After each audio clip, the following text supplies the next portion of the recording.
Welcome into Shaping Reality. I'm Kimberly, and I'm joined by author and consciousness teacher Penny Kelly. Hi, Penny. How are you? I'm good. It's good to be here, and hello to everybody out there. Yeah, hello, everyone. We were discussing before we came on what we want to talk about, and I was blathering on about it being so much going on around the world. I mean, every time you look at any social media or anything, there's a new event or a new concern. And what I was really hoping for was being able to bring it down to the tasks that are most important or the activities that are most important for us for our lives, for what we're going to need to prepare for 2024. And turned out Penny was right on the ball and had it all ready to go. Okay. Yeah. So tell Oh, us how this writing came about that we're going to be sharing. so last time we talked, I had a whole bunch of questions that came in via email, and everybody asking the same question: What can I do? What can I do? And I thought, okay, so what is really happening here? So I sat down and I wrote two pieces for tonight. I wasn't planning to do that, but it just came out, and you have to catch it while it's coming to you.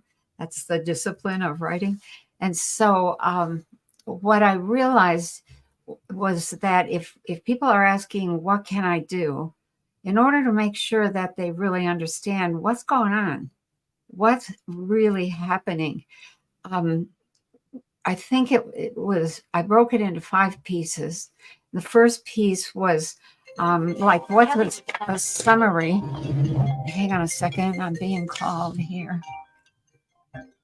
Um, okay, sorry. I put that there in case I needed to send a message to my son to rescue the cats. But anyway, so the thing I thought I would do would be to just quickly summarize the mess that we're Yeah. in. We all know the mess.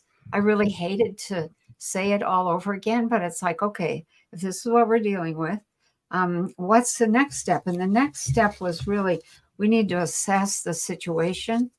And then from there, the next question was, okay, if we're assessing and we really can't go back, we can't go back to the way things used to be.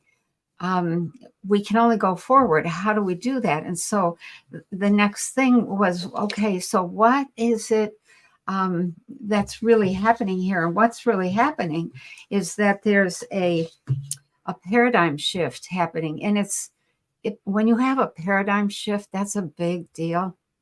It is not just a political thing or a medical thing or a financial thing or a food thing. It's all of the above, and it encompasses every single sector. So then I went through, okay, paradigm shift is when the model of life that we have in our head changes, because all of the old answers, all of the old science, all of the old information is being either turning out to be wrong, or it's been superseded. Usually it's superseded by new information. So then after okay, this is what's going on, I thought it would be helpful for people to understand that a paradigm shift comes in stages. So the first stage is that there's little things start to change. And so I listed a few things. One of the things that started this particular paradigm shift was the reports of Foo Fighters. Foo Fighters back in World War II. It's like, where does that fit? And people were just, they thought it was a made up story. And then we had, after the war, the Roswell crash. So that whole thing, that started the process. And then in the 60s, all of what was normal, the first stage of a paradigm shift is everything is normal. And so in the 60s, all of the rules went out the window with the hippies, and especially in the summer of love and the hippie lifestyle. And people were just, I can remember the old folks like, What is wrong with those kids? So I know, it I was was really one of funny. them. Can Were I you? can I interject a question really quick here that might help me or help all of us kind of conceptualize this? When you say paradigm shift, are you talking about a paradigm shift for the whole reality system? Yes.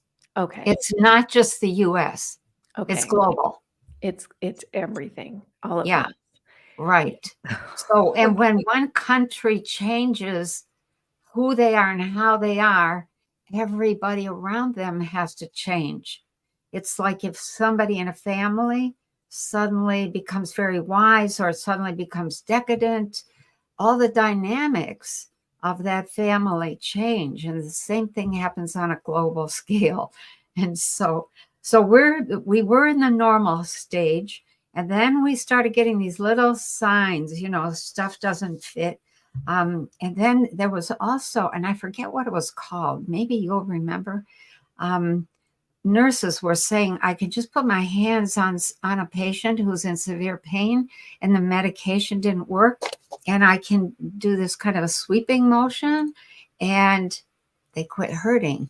It takes about 15-20 minutes, and people were having a conniption over that, and I forget what that was called. And then right after that, Reiki, and of course the hippie thing. And then we had in science the discovery of Brooklyn currents, and which most people are going to go, what?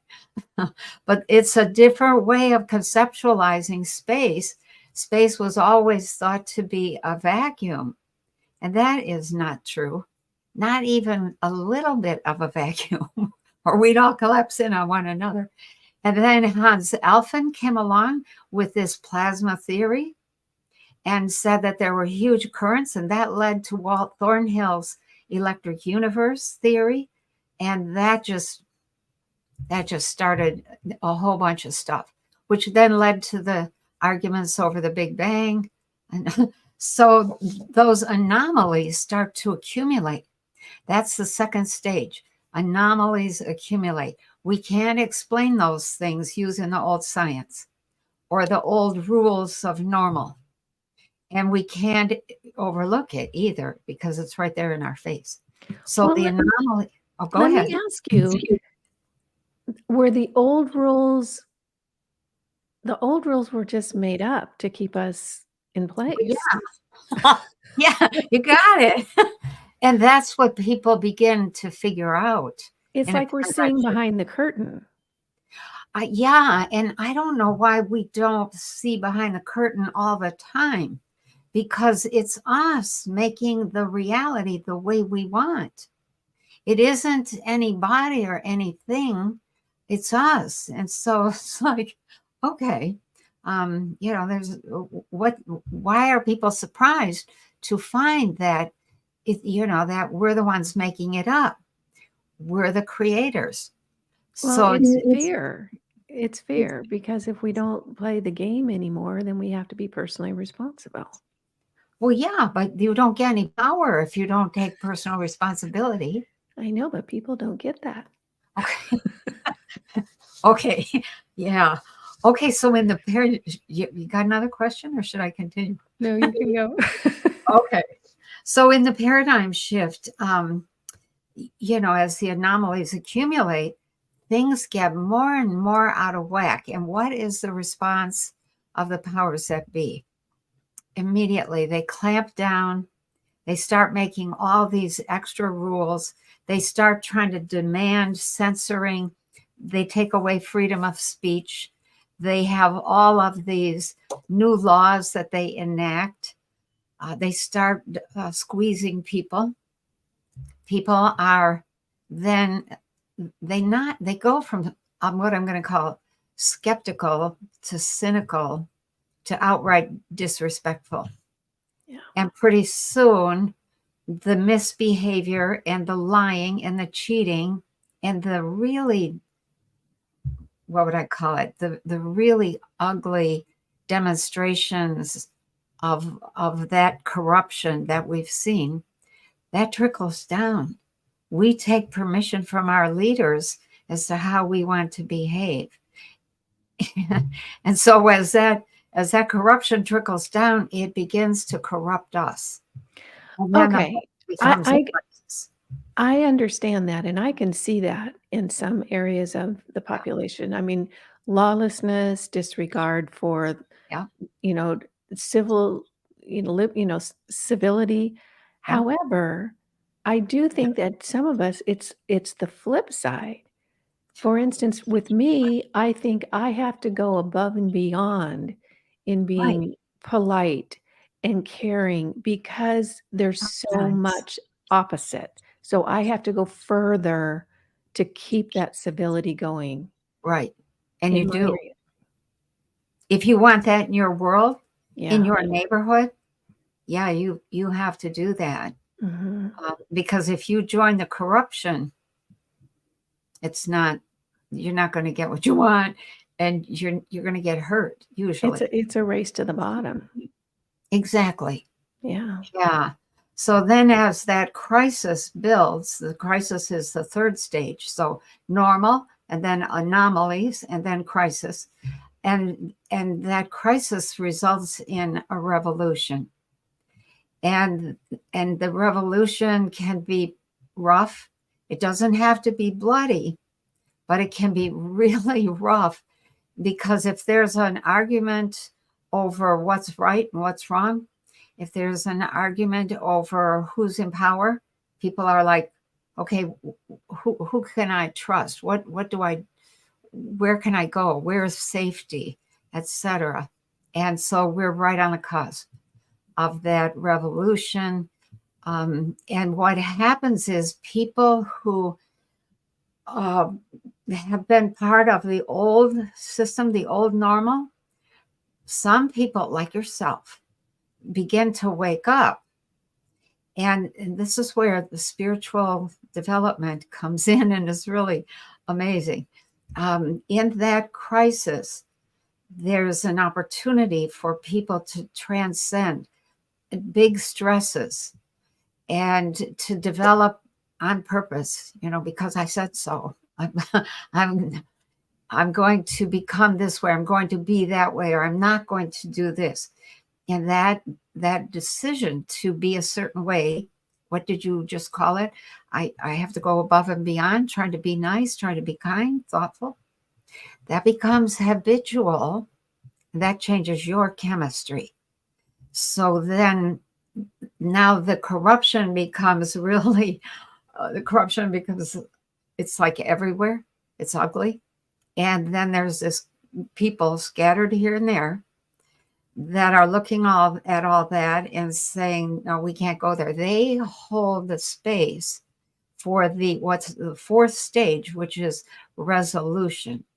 When the old system is down, people who were wearing just, their allegiance was to the old system. All of a sudden they're saying, oh, that's just stupid. We couldn't do that anymore. And so they come to new ways of thinking, new ways of organizing, new ways of behaving, etc.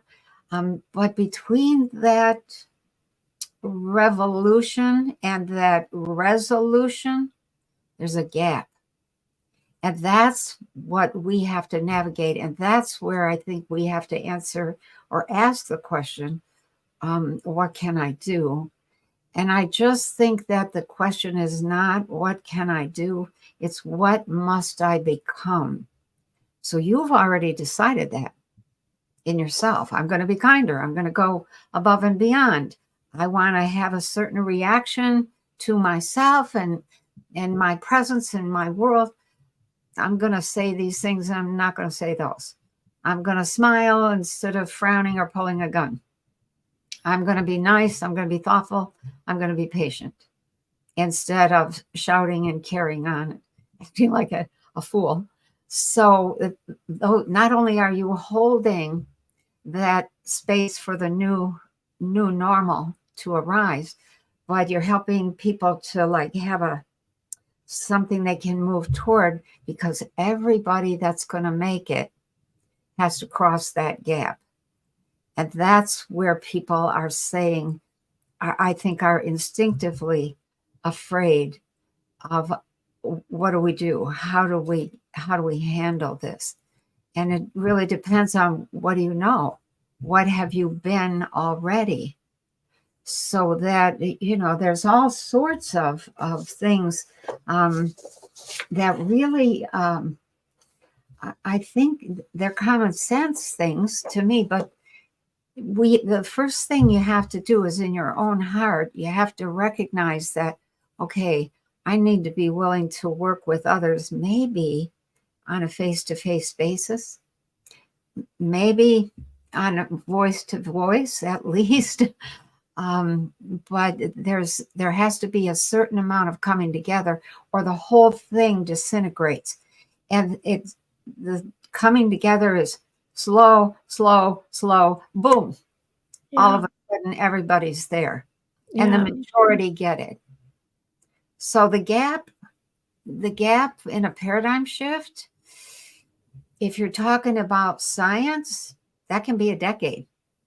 But if you're talking about,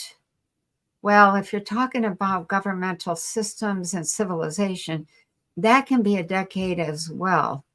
So, but the most critical part is that first period of time, and we never know how long that's going to be. The first few weeks is what sets the tone for the whole shift. So, so I've got some suggestions, if you think. I have a question before you do that. Okay. No surprise there.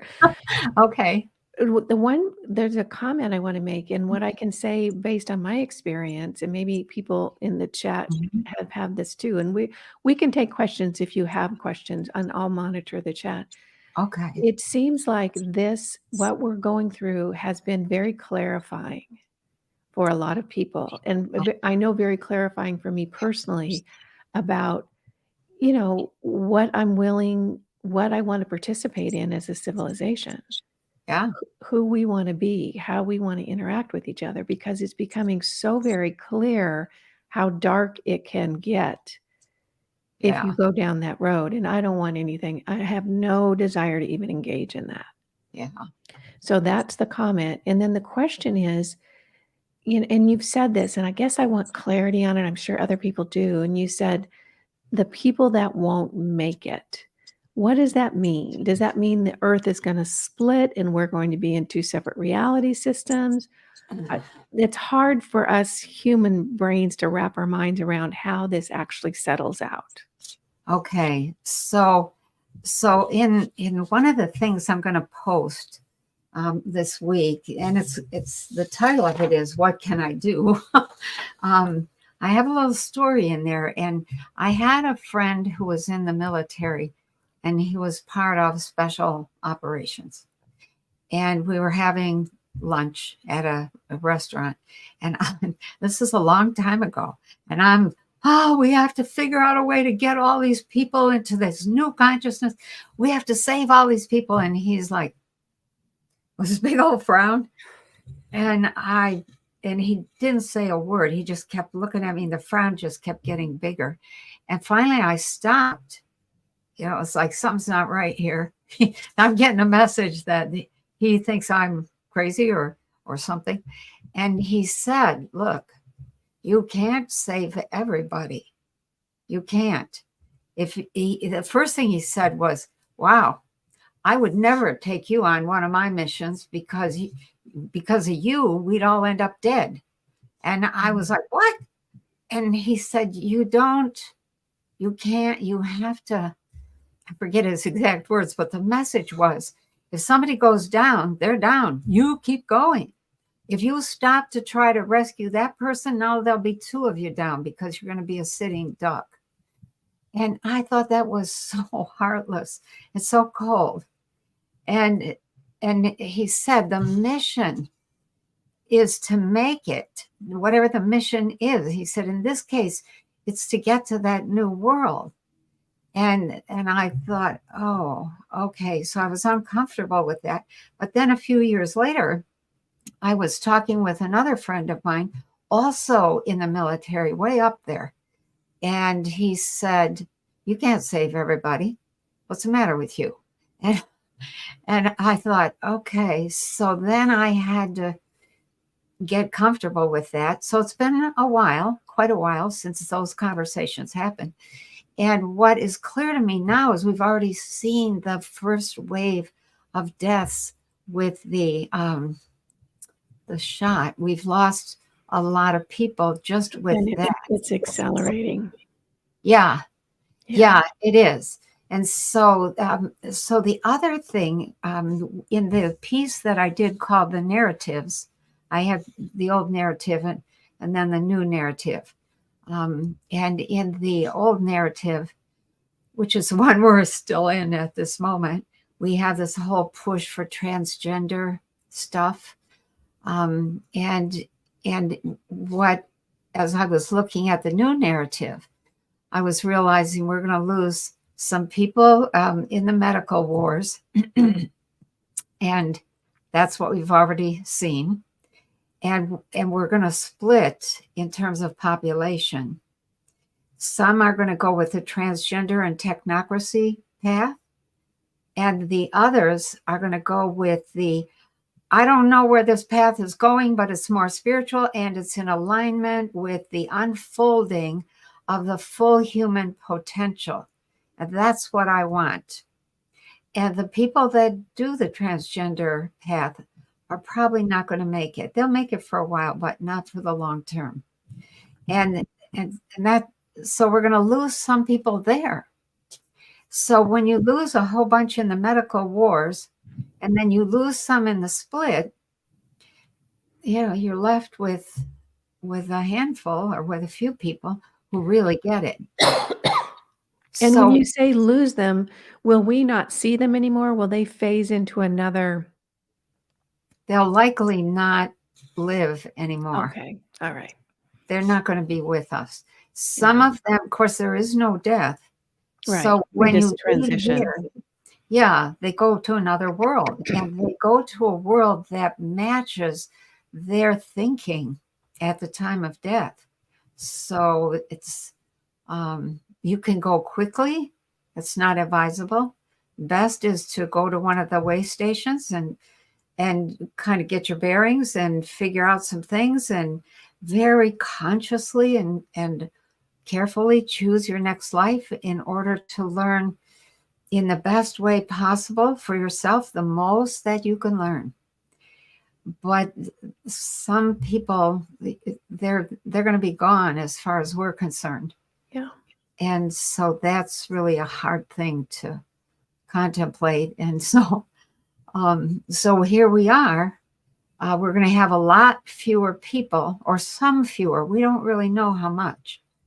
But Um, we're a gigantic population for a planet civilization anyway. we And are. I love and that. we're billions, where some civilizations I've heard are 2,500.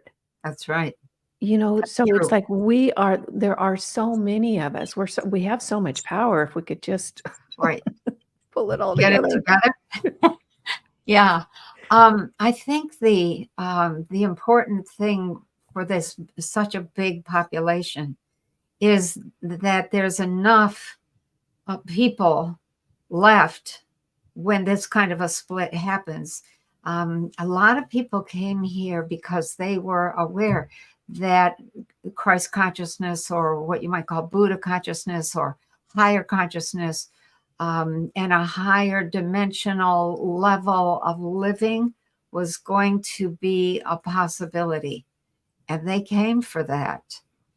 And I think the majority are going to end up choosing that path and having to let go of the transgender dreams, which are really, when you follow that path, I have followed that path. I don't even want to say what I saw. Yeah. It's not good. It doesn't work out well, put it that way. So those of us here that have to make the gap, we have to do that crossing. There's enough of us to help one another survive. And I think that's really important. And I think that we're also getting a ton of help. Oh, we are. Well, I mean, we're Yes. getting and And today, Penny, I was actually thinking it's almost as though from what I can see, the off-planet help is so substantial right now. It is. I don't know that we would even have a prayer of making it if it wasn't for that. I think it's like everybody in the galaxy decided, "Oh, no, we're going to make something happen here, Yeah, on Earth." yeah.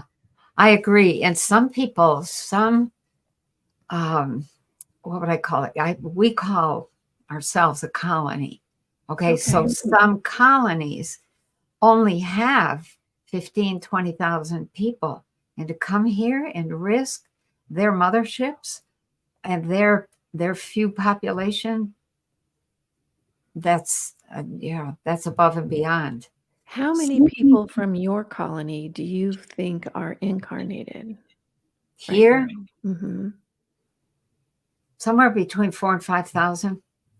So that's quite a bit. Yeah, they're in a lot of places that have to do with high governmental, maybe I shouldn't say. Yeah. um, Friends in high places. yeah, there you go. Exactly. So Good. Good. they That's are good to hear. influencing, they are amazing. And they're influencing the speed with which we develop our technology, not for technocracy, Right. but for real, what I'm going to call assistance to humanity. That's what technology is supposed to be. Kind Right. of like your dog helps on the farm to keep coons away, and the cats keep the mice and rats away. um, that those big pieces of equipment become extensions of consciousness, and they are amazing. So people are not familiar with that, so we probably can't say too much about that. But yeah, we have some wonderful helpers here at this point. So I was gonna, after the last time we talked, I was gonna find the picture that I had of one of our people when he left here, and I found it, but then I forgot about it, so I didn't bring it to this computer. Darn. So it's not ready to Is be, is that the person that passed during COVID or yeah, from COVID? I've been thinking about that, Penny, since we talked, and I have 2 people who I think it might be. I might ask you when we're off camera. okay, okay, Okay, yeah. what's next? So we're in a shift. Well, I think so. Let me say a couple things. So here we are in the middle of the paradigm shift, which is almost always chaotic, if not dangerous. I mean, the chaos itself is dangerous, but you have some options. So, what are the options here? So, the first option, I think, is you could do nothing and just watch things collapse, because you're 90 years old and you don't really care about the new world and you don't want to do the work of going there. So, that's a valid option. I know I don't want to go. I'm just going to go down with the old. Um, you could do nothing and watch things fall apart because you believe that it's not going to touch you. If it was just a financial thing, or just a governmental thing, or just an educational thing, or a job thing, maybe it wouldn't touch you. But when it's a paradigm shift, everything collapses. And now if you're not prepared and you stayed in that old world because you didn't think it was going to touch you, or it wasn't going to happen, or it wasn't going to be bad, that's those are the people who end up staying in their house when there's a hurricane and they think it's only a category 2 and it ends up becoming category 5, and it's too late to rescue them. So that is an option. None of the old systems that supported the old way of life will make it through. And there will be a period in between that I call hospicing the old. And that's not really my term. That comes from a wonderful set of friends over in the East Coast. They talk about we need to hospice the old for a little while because there's so many old folks that will need that. So another option is you could pick an area. It could be medicine, it could be governance, it could be education, it could be finance. You could just jump right in there and fight. And the thing that happens is people jump in a fight and they never really stop and ask, okay, what am I fighting for? Usually they're fighting for the past. And and even if they win, a temporary win, the whole thing ends up collapsing and they end up really down, really discouraged because what they fought for isn't, they didn't, let me say it this way, you have to spend some time getting your mind around the new world, new ways, what are some of the people saying out there? What are we facing? What might change? You have to get ready for that. So, so you have to ask yourself, what are you fighting for? And then what are you fighting against? Are you fighting against change? Because that's a losing battle right there. You maybe could put it off a little bit. And then you have to ask, how far are you willing to go? Until you run out of money, run out of time, until you're dead. Then you're really done at that point. So, the thing that people often do when they jump in and fight is they skip the plan. The plan is the old system, and that's a losing proposition. It's like, oh, gee, I'm sorry. So another option, you could run and hide, get into your bunker. But here's the problem. Are you willing to watch or know that maybe the people that you love outside your bunker or your hiding spot are starving to death or are dying? Can you watch that? That's not a comfortable place to be. Are you willing to kill them for a few more weeks of food? Or a little more safety you believe will be yours if you get rid of this one or that one. What if you run out of food? What are you going to do?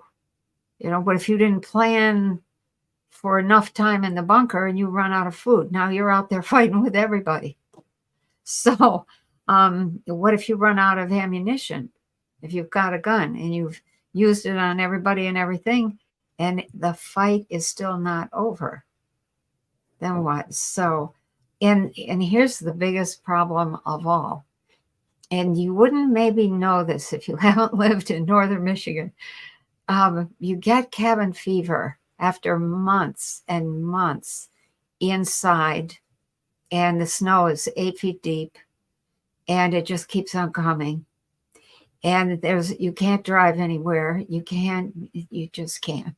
And so what happens is you get into this malaise and this depression, and you stop being able to make clear decisions, and you start doing foolish things that are dangerous. And so, when is it going to be safe to come out of the bunker?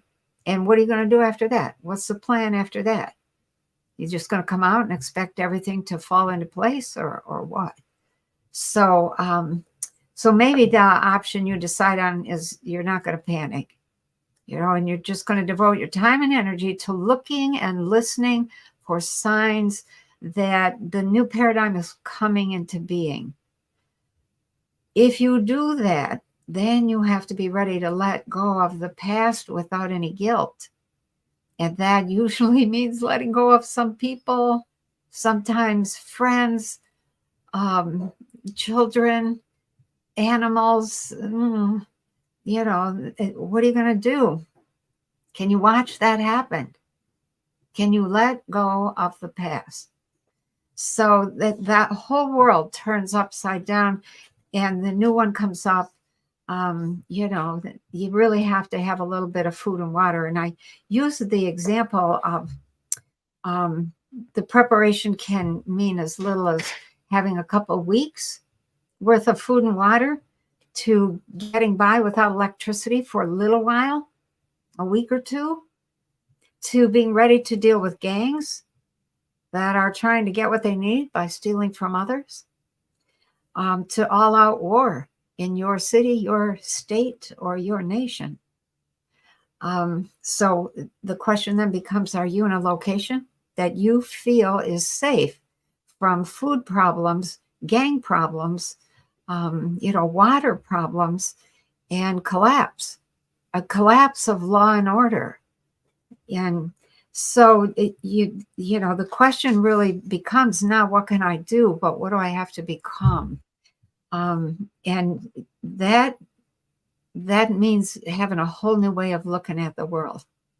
So then once you ask, what can I become? Then you can say, okay, how do I prepare? And it comes down to, what is the skill set that you either love and already have some skills, or that you have always been interested in learning. And so I have different questions that, that ask people to consider, if you know how to do this, then consider that. If you, like, for instance, what skills or concepts might be helpful in getting that new world to take shape? And are you good at repairing things? Are you good at feeding people? Are you a cook? Can you make a fabulous dinner out of water and an onion? Are you good at organizing people or tasks? How about working with computers? Do you have experience in planning projects, big and small? And what about rescuing animals? A lot of people abandon their animals, which just really grieves me. Some people are really good at thinking out of the box. Could you go to a meeting and sit and listen to a whole bunch of foolishness and then, get your own thinking from out of the box and contribute it, and have people go, oh, we didn't think of that. So that's an important skill. And then what about safety? Are you good with ensuring safety? Do you know your city or your village or your land, your landscape, like the back of your hand? Sometimes that knowledge is critical. If you have to run somewhere, you need to know which roads dead end, which are barricaded. You need to know. And then, are you good with guns? So all of those are really, those are key questions.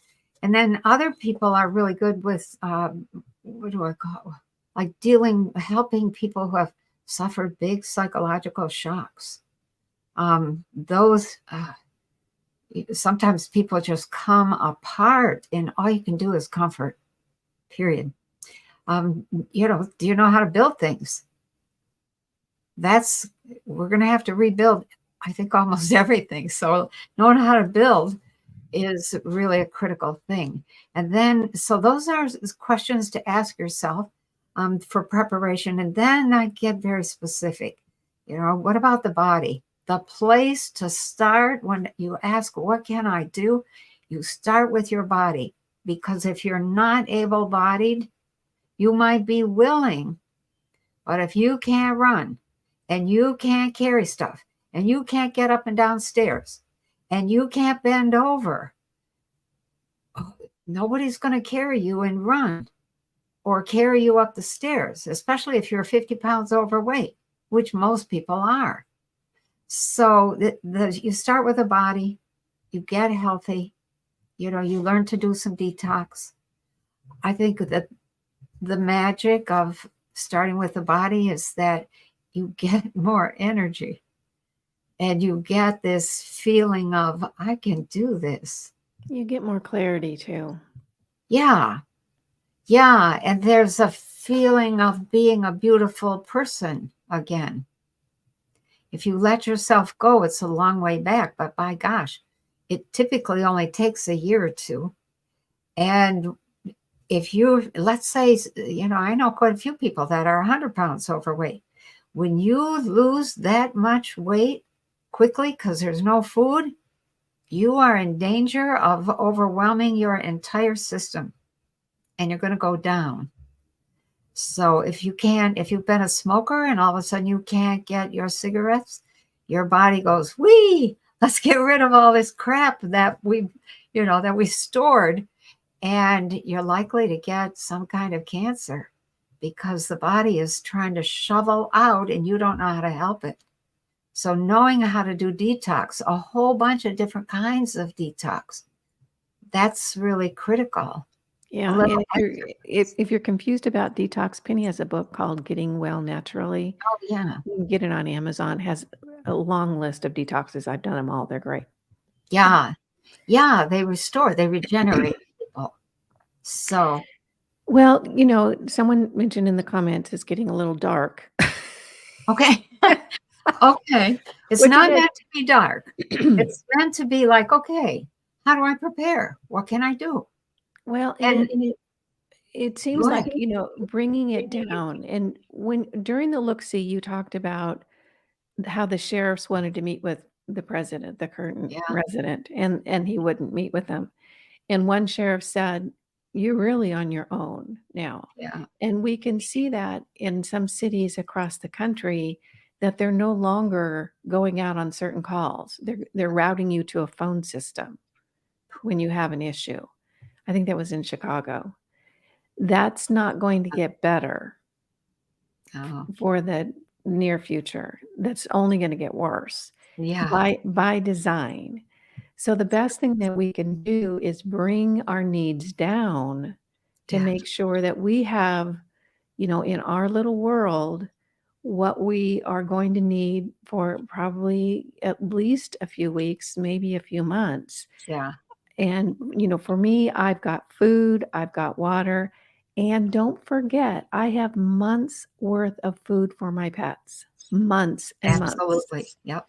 because, I don't want to have to turn my pets out and send them off into the wilderness and hope they make it. Yeah. So I've got food here for them. Ah, Now, I may be a little Pollyannish about this, but I do think, because we have worldwide communication right now yeah. with, the interweb and social media and that sort of thing, it's it's not as though we're all in the dark about what's coming or that things are breaking down. And I know that there are all kinds of incredibly smart, clever, creative people that are already in their garage or their workshop coming up with solutions. That's I right. know they're there because that's human nature. No, And they have I'm y counting on that. yeah, and I know they are, and they're going to be popping up with these solutions. So we definitely have a lot of human capital, creative capital on this planet that I believe are going to rise up when needed. Right. Right. So I think, if you are asking, what could I do aside from the prep? Now we've covered some of the basic prep. What about thinking about that new world? What do you Yeah. want? What do you want to create? So I have some suggestions. If you've been involved in financial work or tax collection or accounting, you could think about how could we simplify the financial lives of everybody in your region. What would that look like? You wouldn't know because you've had your fingers in that for so long, and you probably had this, why are we doing this? This is silly. This is stupid, or whatever. Think about what you would create if you were going to have a voice that contributed to that financial system of the future. Another, that one of the things I've seen when I've looked ahead is people who were financial advisors, I guess I would call them, end up like starting these little personal banks and or vaults and helping people to secure their money. And I was reminded of some things I saw back in the Middle Ages. So, but it's like, oh, okay. And some of them are involved in writing new rules for the new world, the new financial system. What is one rule that you would contribute to the new financial system of that new world? So think about that. And how would you like communicate your ideas to other people? Who do you know that's in alignment with you that you could talk with and maybe brainstorm ideas about the financial world of the future and the transition that we need to go through. So that's the whole financial world. There is, in terms of jobs, a lot of jobs go away. And there is a little bit of panic in people who are, oh, I'm going to lose my house or my car or whatever. But almost immediately, there's there's two things that happen. One is this sort of oh my God, I'm free. It's a freedom that people very quickly turn toward, okay, what do I need to do to survive? So even the latecomers have an opportunity to say, okay, what do I need to do if they get put out of a job or the company crashes? And I just heard, that a whole bunch more people are going to be laid off, and thousands, tens of thousands have now been laid off. And they are planning to hire 52,000 migrants, give them housing, give them childcare, give them everything. What are you going to do for yourself? You're going to end up having to create a different kind of system. And be bold about that. Don't be shy. So if you've been involved in like management, upper management at a company or a corporation, what could you offer to others who are struggling with getting reorganized with their own small business to try to survive? That would be so helpful. You could do something online, you could write something, you could do a podcast. There's all sorts of options, and there's all kinds of people that are trying to organize themselves to work together. So if you know anything about that, or you know people who have unique skills, or they supply something unusual, let others know that you have that connection so that people can find what they need. And still other people are really good with those awful contracts. It's like, what is this saying? Your eyes crossed trying to figure out.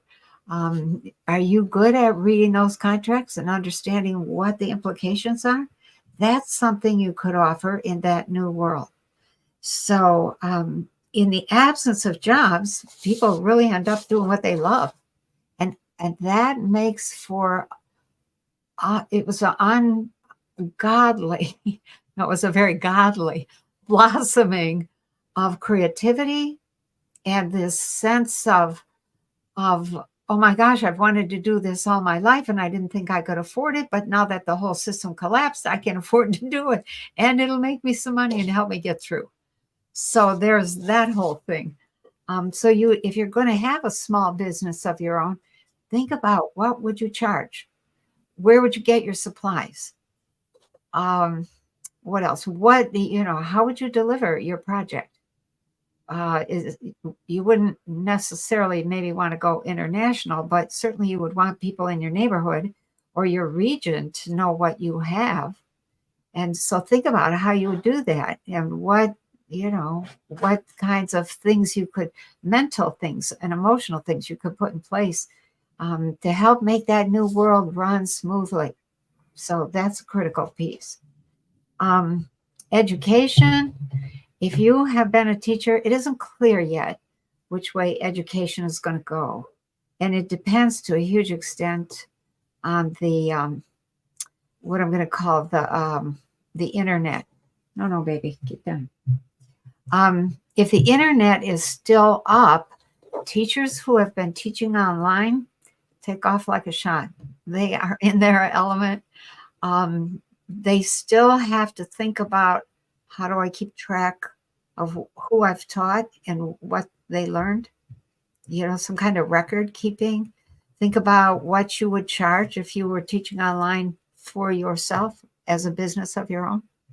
And if the internet goes down, then teachers who love to teach end up coming together and teaching kids all around their city or their town or their village in little groups. And they might teach for 6 or 8 weeks and then, okay, another class and then another. What kind of supplies would you need to teach? How much would you charge? What grade level would you want to work with? The teaching thing has all kinds of options, but how would that change you and your attitude toward teaching? And how would that change the students and the kinds of students that you would encounter? That whole idea of education does a big change, really big. Yeah, a much needed change. Yeah, that's true. Yeah, if you're a farmer or a gardener, I don't care if you never did anything more than grow a tomato on your patio. You know something about growing food. Um, Food is actually one of the first things that people say, "Oh no, we're not going to ignore that issue because that's my life and death kind of thing." And so, if you know how to grow food, it looks like there's a lot of people growing food. Is there some other people in your town or your neighborhood that you could coordinate with and say, okay, you grow this and I'll grow that, and we'll feed each other and we'll sell the excess somewhere, maybe at the farmer's market. Well, if we're no longer a consumer-based society, and we have been entrained since birth to buy, buy, buy, shop, shop, shop, need, need, need, big car, big house, new house, that whole thing. Yeah, If that's no longer the paradigm, which I yeah, will be happy to see that fade away, and we're just living an authentic life, right. money needs are gonna be much different. That's true. That's so true. And keep in mind that we're just crossing the gap. Okay, this isn't the forever life. You just need to contribute something to help yourself and everybody else get through that gap from, between the old and the new paradigm. Once that new paradigm hits resolution, things take off like you wouldn't believe because people are so creative and They they're are. so inventive. So it's not a forever thing. And if it's only 2 weeks, then you needn't worry at all. But we don't know. It's like the hurricane story. You're preparing for 2 weeks and all of a sudden you get a category 5 and now you're out of a house for the next year. What do you do? Where do you Yeah. go? Yeah, if the hurricane is a little one, you're fine. Mhm.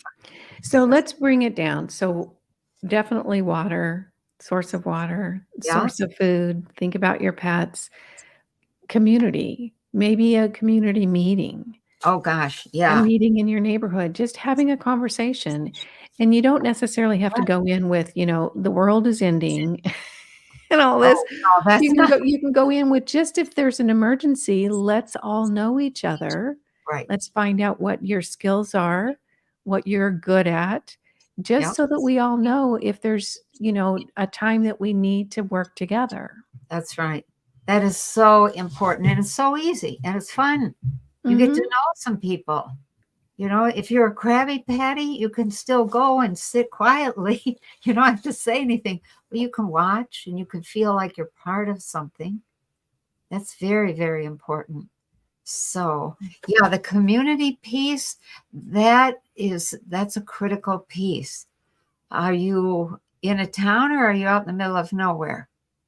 Could you post a notice in town if things got really rough and say, invitation to coffee at 10 a.m. on Thursday morning at such and such a restaurant if they're still open, and and then see who shows up and say, this is to talk about how do we come together if there's a crisis that becomes overwhelming.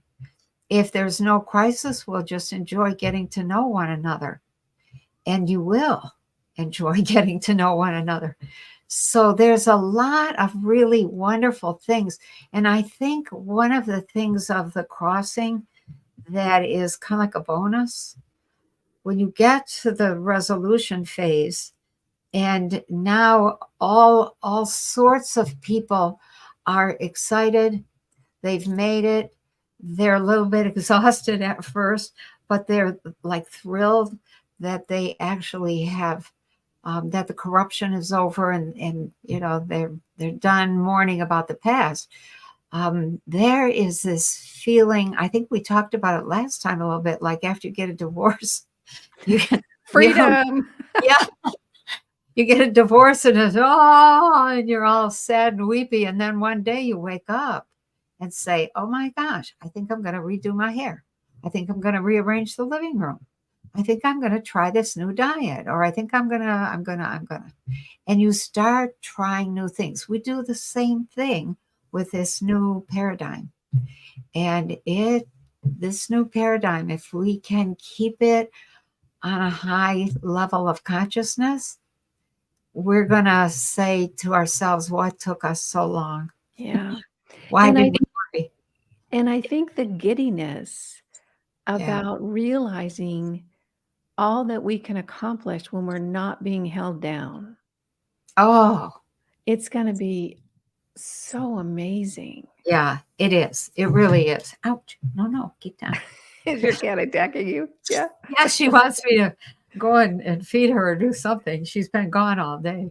Yeah. Um, yeah, so there's not only a feeling of giddiness, but all of the really inventive technology comes out of the woodwork.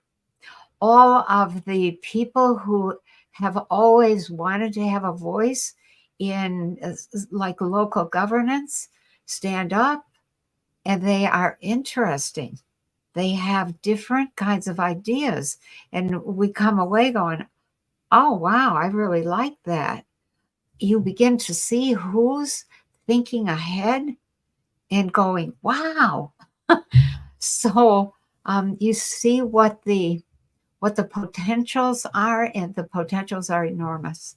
So we have, I think, this opportunity that we're heading into, and this is our turning point year. 2024 is our turning point year. I do not want war in 25, 26, and 27. Ever And even though, again. yeah, exactly. I've had enough war. You Mhm. know, I lived with the aftermath of my father in World War II, and even though he never, hardly ever spoke about it, he he was affected, and you could tell. You You know couldn't walk up behind him, mhm. or he would turn around ready to shoot. So, I that's funny, Penny. Earlier today, I was thinking about how we have been so manipulated to participate in war by, putting this nationalism, this fighting for your country, being yeah, proud to serve. It was all a manipulation I to know. make money for the bankers. Yep. And it's so sad to realize it, but you know what? We've learned that lesson as a Yes. civilization. We Yeah, have learned the lesson. We don't need to do it again. And we've learned so much about what does not work to that's make a right. successful civilization. And we're just, the powers that be, that we're spiraling down under their control. So Right. it's got to shift, and we've learned a lot of lessons. That's true. And you said something just now that I wrote at the end of this piece called The Narratives. And it's, let me just read it. Um, so there are fewer people now because many died in the medical wars. And whoops, hang on, wrong one. Oh, so this is third from the last. We give thanks. This is us in the new world, looking back at the old world and saying, we give thanks to those who taught us that our elections were being stolen, for showing us how to recognize lies, for making it clear what doesn't work, for demonstrating how we never want to live, for revealing hidden technologies, for providing sharp contrast between good and evil, for letting us experience a little bit of a loss of freedom, of our freedoms, for frightening us enough to awaken from the nightmare, for pushing us to shake off naivete and lethargy, and for all the wisdom and experience gained in the process. It was painful, but we are much richer in our understanding of what it takes to create and maintain a world.